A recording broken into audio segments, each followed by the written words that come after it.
Good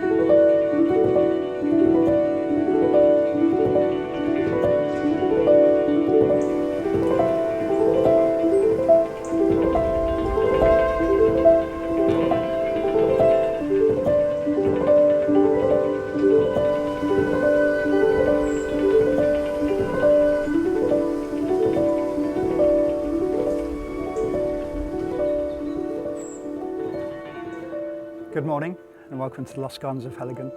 I'm stood next to this wibbly wobbly oak in the lush green woodland of the Georgian Ride on the Heligan estate. And here in this beautiful place we're going to meet three people who are looking to safeguard the future of Cornwall's woods and trees. First up will be Merlin Hanbury-Tenison, known to many of you of course as the co-founder of Cabilla Cornwall and the 1000-Year Trust. Next we'll meet Carl Rowlinson, the founder of Plant1 Cornwall, looking to put trees back into the Cornish landscape. And lastly, Jeremy Fielden, who has the very fortunate job of being head of estates here at Heligan. And along the way, we'll meet more of the special trees that call Heligan home.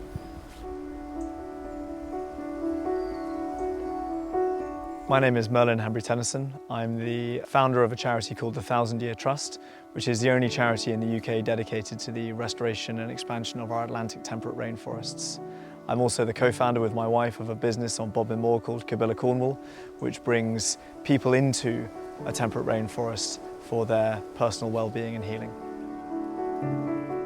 Merlin, we're sat in a lovely, quiet, mainly beech and sycamore woodland. We can hear some birds in the background. What is it about trees that makes you feel so good? I hope that there's something in all of us that feels good around trees. I think there's something about the British countryside and British nature which appeals to all of our hearts, because it's in so much of our folklore and our culture and our history.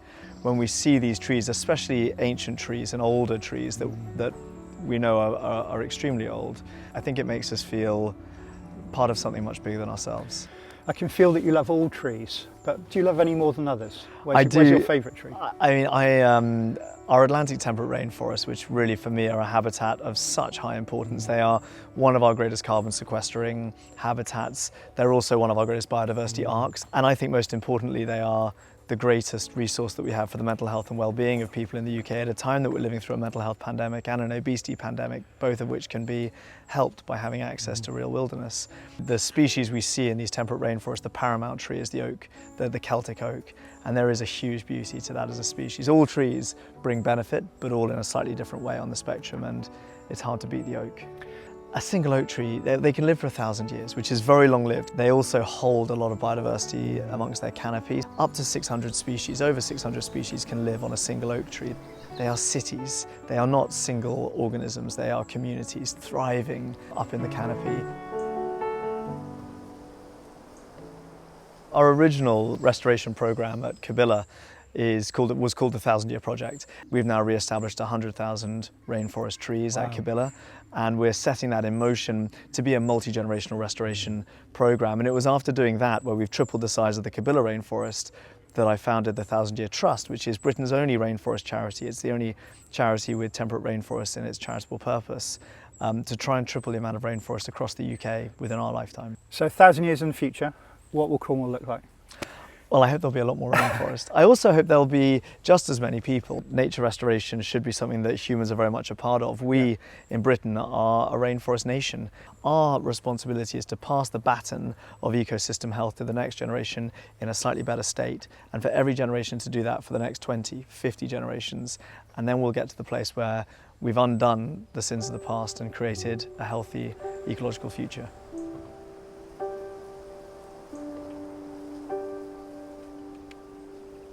My name's Carl and I'm the founder and director of Plant1 Cornwall. We're a CIC, which is a non-for-profit, and our mission is to establish woodlands across the southwest and to make them culturally significant again.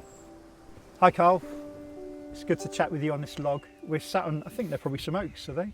Look like it, don't they? I mean, pretty sizable chunks of timber. And strangely, I don't know what the folklore is about this, coins have been hammered into them seemingly over years. Yeah. And in amongst that we've got some beautiful fungi sprouting from this lovely old trunk. So it's a great place to talk about trees. Tell us a bit about you and what's your mission? Our mission is to put woodlands back into the landscape, but more importantly, or just as importantly, make them culturally significant again. So This is a great example. Connect people back to nature. So what is a healthy woodland? What makes one woodland more healthy than another? For lots of people, it's quite hard to tell the difference, isn't it? Yeah, it's a great question. We've got this kind of bit of a misconception in the country that woodlands are a habitat that kind of look after themselves. The only problem is that would be great in a fully functioning landscape where we have the eco-engineers, we've got the beavers, we've got the apex predators, we've got the important species that are bringing all that into balance. But unfortunately, we've removed that. And quite often we removed ourselves from the woodlands as well.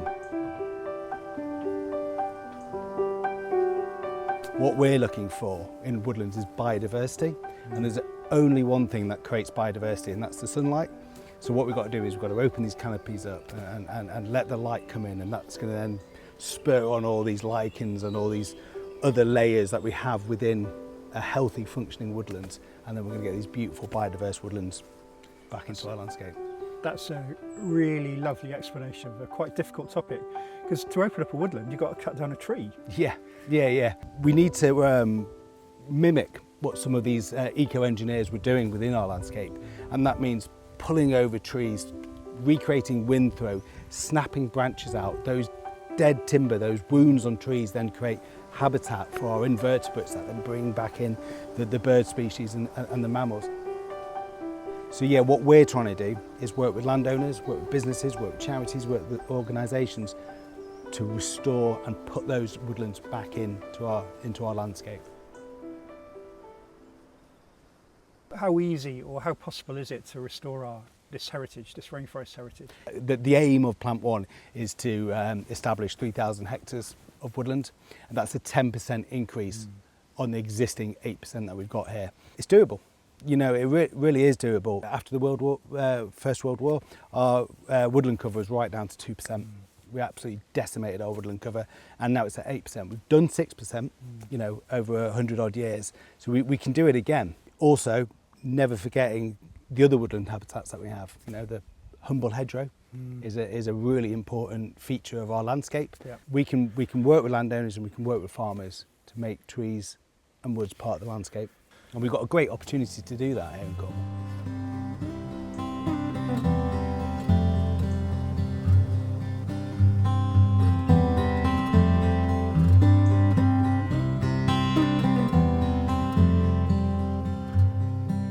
I'm Jeremy Fielden and I'm Head of Estate here at Heligan.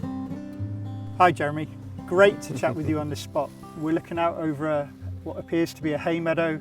We've got lovely oaks on one side of the valley and then fields and hedgerows blending off into the distance. It feels like it's always been like this. What drew you to this ancient place to do this work?